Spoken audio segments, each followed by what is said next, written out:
nous accueillons dès à présent le directeur-producteur du festival Cosmo Jazz qui a commencé samedi et jusqu'au 29 juillet, c'est ça ? Bonjour Charles Vetter, depuis combien de temps tu es directeur, producteur de ce festival ? Le festival est né il y a 13 ans et moi je suis arrivé avec André il y a 9 ans. Ok, ouais, ça commence à faire presque 10 ans. Hein. Presque 10 ans, on fêtera ça l'année prochaine j'espère. Et c'est une belle aventure avec... On a bien développé le festival. Le festival maintenant est sur 8 jours complets. On est en Suisse, on est partout. On est aux Ouches, on est à Servoz, on est à Valorcine. Donc voilà, il y a beaucoup de travail parce que comme tous les jours, on a un concert différent, on se déplace dans la montagne. Ça fait pas mal de choses à gérer. Et d'ailleurs, comment se sont passés les concerts en Suisse hier notamment ? Alors c'était super. Hier, vraiment, on a eu l'Ada Niva qui était magnifique, qui a vraiment... subjuguer tout le monde. Il y a une énergie et puis quelque chose de très moderne, en fait, un beau mélange entre quelque chose de folklorique arménien avec cette chanteuse Jacqueline qui a un charisme fou et puis des musiciens qui étaient vraiment très très bons, super tight. Il y avait des passages très très beaux et des passages où tout le monde dansait dans tous les sens. Enfin, ils ont retourné les Montuires parce qu'on était donc en Suisse à côté des Mossons. Et puis la veille, on a eu Dabrek aux Ouches, qui était aussi fantastique au lac des Chavants, qui est un endroit qui s'y prête vraiment pour ce genre de concert. Puis il faisait beau, surtout. Et on a commencé le festival samedi matin avec Yann Cléry aussi, qui est un ovni. Voilà, donc là c'était une journée assez compliquée parce qu'il fallait qu'on achemine tout le matériel à vélo ou à dos-d'homme parce que la route en fait qui nous permettait d'accéder à la buvette du glacier du Trien a eu un éboulement. Et donc, on est passé, comme le public, il y a 45 minutes de marche. Donc, c'était assez fort. Encore une fois, entre nos équipes techniques, les bénévoles, tout le monde s'y met, porte des choses, porte les enceintes de 45 kilos.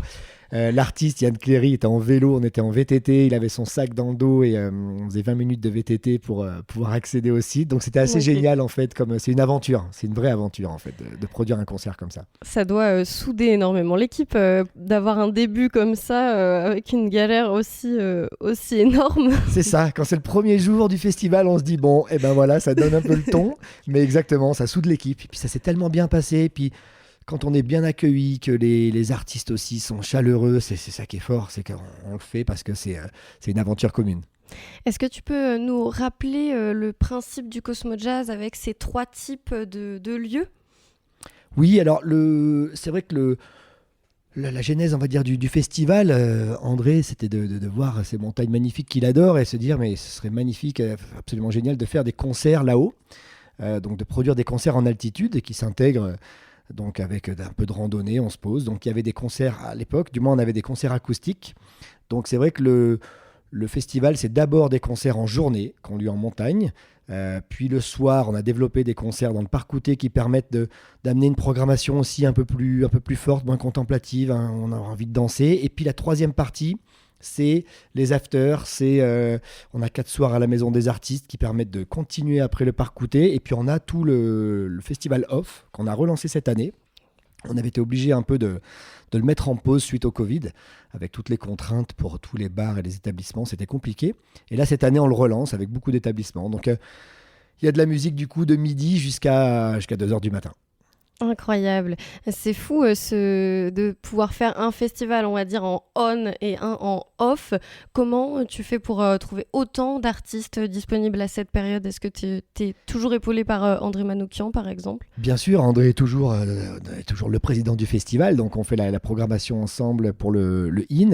Et puis pour le off, on se renseigne sur les groupes locaux, régionaux, ou alors on a beaucoup de demandes de groupes d'ici et là, parisiens, lyonnais et autres.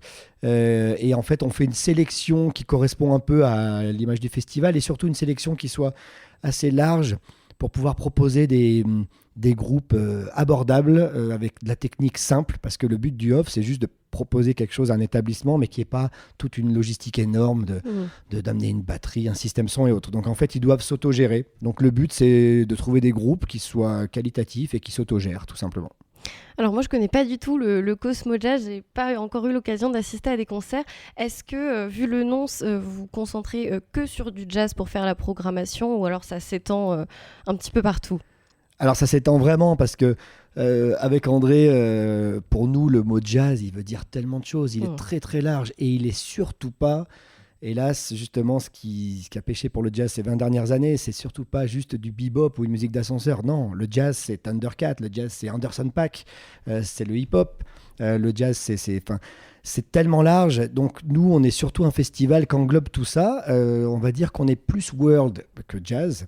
On n'a pas envie de programmer du bebop ou du hard bop en montagne parce que c'est quelque chose d'urbain, c'est quelque chose de club, c'est quelque chose qu'on a envie d'entendre à 2 heures du matin, peut-être dans un club en sous-sol. Donc, on s'adapte, nous, à l'environnement, à ce que nous inspirent, du moins, les sites sur lesquels on va faire les concerts. Donc, on a eu des choses un peu électroniques, on a eu des choses funk jusque-là, ces 2 derniers jours. On aura un contrebassiste qui est assez spirituel demain, qui s'appelle Camélien. On a Dafer Youssef mercredi, qui est un joueur de oud. Donc là, on est sur quelque chose d'assez large, qui est très beau et qui est totalement world. On a une chanteuse grecque jeudi. Et le soir, surtout dans le parc Couté, on a des choses péchues. On a Joao Selva qui va jouer Ekolinga. Donc là, on est sur quelque chose de folk brésilien funky. Là, c'est pour danser, c'est pour apprécier, c'est pour boire un coup tous ensemble. On aura la jeune génération, justement, jazz, hip-hop, électro le jeudi avec Émile Londonien et Fun. Le vendredi, on a par exemple un projet assez fou qui s'appelle Koutou avec un violoniste, Théo Secaldi, et Cyril Atef à la batterie. Donc c'est de l'afrobeat, en fait, c'est de l'éthio-jazz, on va dire. Vraiment très rentre-dedans, c'est fait pour danser et sauter pendant 1 heure et demie. On a un duo avec Guillaume Perret et un batteur, pareil, c'est un duo explosif qui est un truc qu'on a envie d'entendre dans des clubs pour danser aussi. Et puis on terminera avec Yemen Blues le samedi, où là on sera sur quelque chose de plus rock, world. Donc pour ces concerts-là, on n'est pas, voilà, on est sur un jazz très très très large. Il traverse tout le pays pour une interview. Je n'en suis pas à mon premier interview. C'est l'interview du jour.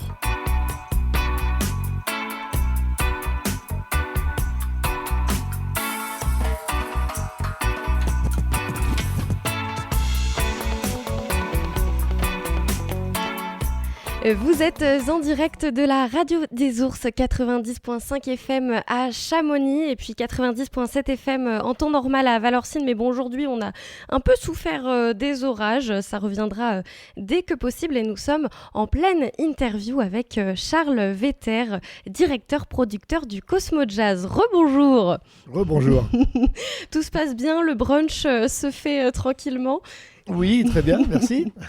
Bon, on va reprendre nos petites questions sur le festival. Alors, le festival promeut un développement, enfin, des actions pour le développement durable. L'une de vos actions consiste à préserver le milieu naturel de la vallée de Chamonix-Mont-Blanc et limiter l'impact environnemental. Comment est-ce que vous faites quand vous êtes en altitude, en plein milieu finalement des hauteurs de la montagne ? Alors la première chose, c'est vrai, c'est par exemple sur le plastique. On a essayé de limiter réellement le plastique depuis 6-7 ans. Donc en équipant toute notre équipe, nos 70 bénévoles, donc quasiment 100 personnes équipées en gourde inox. On monte des bonbonnes du coup en montagne pour pouvoir se ravitailler, on va dire, se réapprovisionner. Mais on évite en fait de fournir toutes ces bouteilles en plastique. On évite aussi les ventes justement de produits qui pourraient créer des déchets en altitude. Après, on achemine la plupart du matériel tout simplement par les télécabines. Donc c'est ça aussi l'idée. Et puis l'idée, c'est de ne pas grossir plus, c'est-à-dire de respecter. Il y a des endroits où il ne faut pas qu'il y ait plus de monde que ce qu'il y a. Après, souvent, on est victime de notre succès. C'est vrai qu'on peut pas. C'est un festival gratuit, donc on ne peut pas dire non aux gens. C'est normal, mais souvent on se retrouve avec 3000 personnes qui nous suivent, qui veulent être à tel ou tel endroit. Donc on passe un message qui est assez positif et du coup la montagne est intacte derrière. On fait vraiment attention avec tous nos bénévoles de passer derrière les gens, mais surtout on responsabilise le public en leur demandant de bien faire attention, de ne pas laisser un seul déchet et ça fonctionne vraiment très très bien. C'est-à-dire qu'à chaque fois il n'y a aucun souci. Alors tu disais à l'instant que les concerts étaient gratuits, ce qui est incroyable pour un festival aussi intense sur une grosse semaine. Par quels moyens le festival peut permettre à des millions de spectateurs d'assister à des concerts gratuitement? Alors, c'est le soutien des institutions. Donc, il y a la communauté de communes de Chamonix-Mont-Blanc, tout simplement. On a ensuite le département et la région qui nous aident, et puis les partenaires privés. Donc, c'est vraiment grâce à eux. Donc, c'est un soutien, c'est une collaboration, c'est aussi une recherche de financement toute l'année, surtout pour les privés. Et puis, c'est très important pour nous parce que, en fait, on programme en fonction de ce qu'on aime et ce qu'on a envie de partager.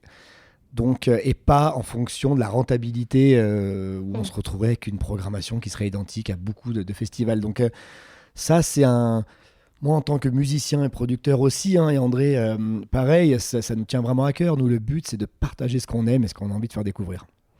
Alors en parlant de ce que vous voulez faire découvrir au public, quel concert conseilleriez-vous à une famille avec des enfants en bas âge dans la programmation de cette année? Alors, il y a musicalement, je dirais que les concerts le soir là au Parc Outé, même avec des enfants en bas âge, c'est assez intéressant parce qu'il y a des choses modernes et rythmées qui plaisent aux enfants. Sur les concerts en altitude, un concert comme d'Affaire Youssef, c'est tellement beau que je pense que n'importe quel âge, on apprécie. Après, il y a aussi une question d'accéder au concert. Donc, par exemple, le concert de Daphné Kritaras, même si je pense qu'il peut plaire aux enfants, il y a quand même 2h30 de marche pour monter aux alpages de Loria. Donc là, ça peut être un peu plus difficile avec une famille de faire monter tout le monde et ensuite d'avoir de la concentration. Parce que c'est vrai que moi, j'ai des enfants qui sont des filles qui sont assez jeunes et le problème souvent, c'est la concentration. C'est les garder concentrés sur le style de musique. Donc, je conseillerais, oui, d'Affaire Youssef. Je conseillerais Daphné, ça reste très joli. C'est une belle balade, mais un peu compliquée. Et sinon, les concerts du soir, où là, c'est la fête dans le Parc Outé. Et c'est gratuit, accessible à tout le monde. On peut venir avec une poussette, sans poussette, comme on veut. Et dernière petite question concernant la programmation. Qu'est-ce que tu conseillerais à des curieux qui veulent assister à un concert dans un lieu insolite prochainement? Je conseillerais dans ce cas, oui, Loria avec Daphné et puis le lendemain Gaby Hartmann parce qu'on ne peut pas faire le concert comme d'habitude au point de vue de l'Ognan qui était contre le glacier d'Argentière à cause des travaux de réfection de la télécabine, du téléphérique et des grands montées. Donc on a trouvé un lieu en pleine nature qui est magnifique. On aura un système solaire du coup et autonome pour générer de l'électricité tout simplement. D'accord, On n'a pas pris de groupe électrogène. Et là, c'est un lieu insolite parce c'est un lieu que les gens ne connaissent pas vraiment. Et d'ailleurs, ça sera juste exceptionnel. C'est à cause des travaux parce qu'ensuite, ça sera fermé pendant 2 ou 3 ans, je crois, les grands montées en été. Donc là aussi, vendredi, très beau concert. Et puis la clôture avec les pianos et André Manoukian et Zigel à Plan-Pras, ça peut être aussi très, très intéressant avec une vue complètement dingue sur la chaîne du Mont-Blanc, donc le samedi 29. Où est-ce qu'on peut retrouver toutes ces informations à l'écrit pour que les spectateurs, nos auditeurs puissent devenir spectateurs du Cosmo Jazz? Sur notre site, cosmojazzfestival.com, donc très simplement. Et sur le site officiel, il y a toutes les informations. Comment se rendre sur chaque lieu, parce que chaque lieu donc, est assez contrainte aussi. Donc on a fait des fiches itinéraires tout simplement pour conseiller sur le train, que faire, train, télécabine, les itinéraires de randonnée pour se rendre sur le site à chaque fois. Mais je te remercie et avant de te laisser, on va peut-être faire une petite digression sur une autre casquette que tu as, la casquette donc de directeur de programmation à la Maison des Artistes à Chamonix, qui a rouvert l'année dernière, il me semble. Oui. Est-ce que tu peux faire un point sur cette année écoulée ? Oui, alors c'est un lieu tellement atypique et tellement intéressant parce que c'est un lieu de création avant tout.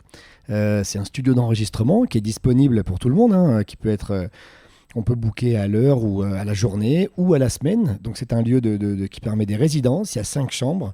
On a beaucoup de demandes. On a eu des artistes anglais qui sont venus une semaine. qui travaillent dans le studio. On a équipé le studio avec justement du matériel analogique qu'on avait, André et moi, dans nos studios. Donc il y a des instruments très très rares, il y a des vieux synthétiseurs, il y a des choses assez originales. Et donc la première chose, c'est d'attirer des artistes pour venir créer ici à Chamonix.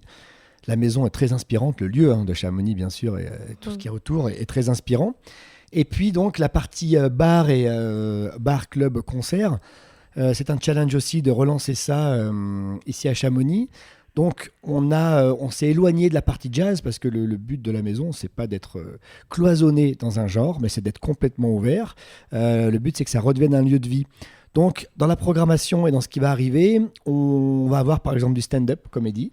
On avait booké Shirley Soignon du Barbès Comedy Club il y a quelques mois. On va faire un partenariat avec le Caustic Club à Genève. Et donc, on aura une soirée récurrente tous les mois de stand-up. On va avoir des gens comme Laurent Coulombe, un pianiste fabuleux, organiste aussi.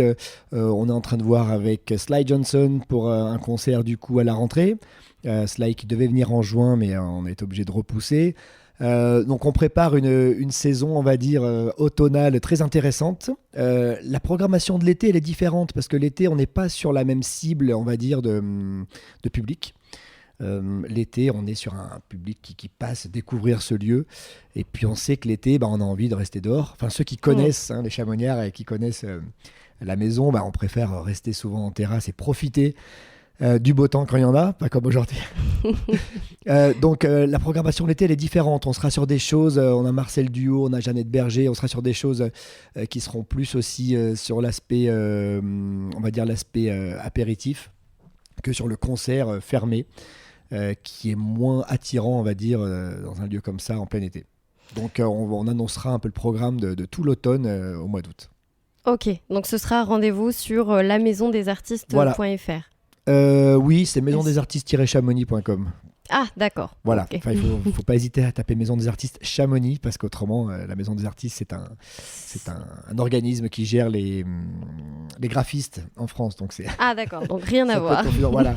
Rien à voir, ok. Et pour pas que tu oublies les Anglais aussi avec la comédie. Mais oui. J'aimerais bien me faire rire là-bas. Et on va voir Eddie Izzard. C'est vrai? Non, I'm kidding. Moi, je serai la première d'offrir de Prince des Ongles. Non, c'était pour dire aussi que 2024, l'Unlimited Festival aura aussi une partenariat peut-être avec la Maison des Artistes. Ah oui, sûrement. On n'en a pas encore discuté, mais oui. Ce que j'aimais cette année dans leur programmation, c'est ils ont fait une style de TED Talk avec Blondish sur votre lieu. Ouais. Et ça, je trouve, ça rentre bien dans ce lieu. On peut faire la comédie, mais on peut aussi parler des choses sérieuses. Comme tout à l'heure, tu as parlé du plastique pour les festivals, etc. C'est un grand problème à l'échelle mondiale. Et ça, c'est son coup de cœur à elle, Blondish, qu'elle batte contre la plastique. Et Solar Power, du coup, on a parlé de ça tout à l'heure. Comment ça marche, ce système de Solar Power? Comment tu arrives à avoir une puissance telle pour vos enceintes? C'est pour vendredi? C'est pour vendredi. En fait, on a trouvé une boîte en fait, qui fait un système. Alors, le plus compliqué, c'est pas les panneaux solaires, en fait, c'est la batterie. Le plus compliqué et le plus lourd, c'est de garder, en fait, de stocker cette énergie. Et puis alors quand on travaille, je veux dire pour charger un téléphone ou quoi, c'est pas grave. Et quand on travaille dans le son, il y a des pics, c'est-à-dire quand il y a des basses tout d'un coup très fortes, l'ampli tout d'un coup tire beaucoup plus d'énergie, puis ensuite relâche. Et c'est ça qui est difficile dans les systèmes qu'on trouve ici et là, qui est difficile pour que ça soit fiable. Donc là, c'est des spécialistes qui ont développé un système qui s'adapte vraiment aux contraintes des amplis et de la musique. Donc voilà, c'est très lourd à porter parce que ça fait 200 kilos, mais on va y arriver. Tu as utilisé l'hélico alors? Non, alors ça, on l'utilise qu'une seule fois par festival pour le piano. Ah. Et j'avoue que on a fait tout simplement avec le loueur de piano, avec le pilote hélico, on a fait une comparaison en fait du bilan carbone entre un camion qui montrait le piano donc à 10 km/h, nous sur un des sites, et puis la consommation de l'hélico. Et en fait, on est au même point. Donc parfois on nous dit oui, mais c'est honteux de faire ça. On travaille avec CMBH qui alimente tous les refuges, qui fait tous les travaux ici.